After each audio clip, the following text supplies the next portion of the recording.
नमस्कार, मैं हूं पूजा कुशवाहा। संयुक्त राष्ट्र की परमाणु निगरानी एजेंसी ने कहा कि अंतर्राष्ट्रीय परमाणु समझौते के तहत ईरान जितना संवर्धित यूरेनियम रख सकता था, उसने उससे 10 गुना से अधिक यूरेनियम इकट्ठा कर लिया है। इंटरनेशनल एटॉमिक एनर्जी एजेंसी ने कहा कि ईरान के पास एनरिच किए गए यूरेनियम का भंडार अब 2105 किलोग्राम हो गया है, जबकि 2015 के समझौते के तहत यह 300 किलोग्राम से अधिक नहीं हो सकता था। ईरान ने बीते साल जुलाई में कहा था कि उसने यूरेनियम संवर्धन के लिए नए और उन्नत तकनीक वाले सेंट्रीफ्यूज उपकरणों का इस्तेमाल करना शुरू कर दिया है।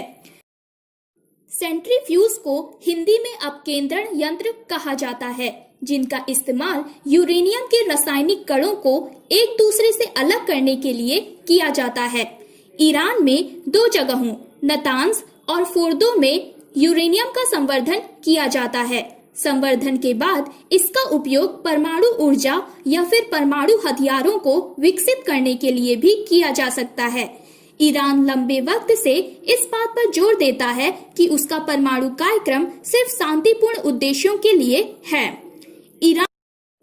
ईरान ने IAEA के पर्यवेक्षकों को अपने 2 पूर्व संदिग्ध परमाणु ठिकानों में से एक की जांच करने की इजाजत दी थी। अब एजेंसी ने कहा है कि वह इसी महीने दूसरे ठिकाने से भी सैंपल लेगी। पिछले साल ईरान ने जानबूझकर और खुलकर 2015 में हुए परमाणु समझौते के वादों का उल्लंघन शुरू कर दिया था।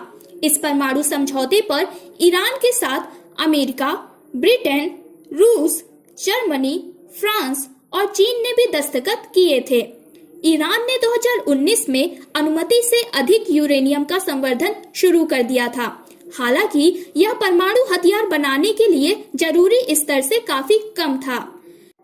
परमाणु हथियार बनाने के लिए ईरान को 3.67% संवर्धित 1050 किलोग्राम यूरेनियम की जरूरत होगी, मगर अमेरिका की एक समूह आर्म्स कंट्रोल एसोसिएशन का कहना है कि बाद में इसे 90% और संवर्धित किया जाना होगा।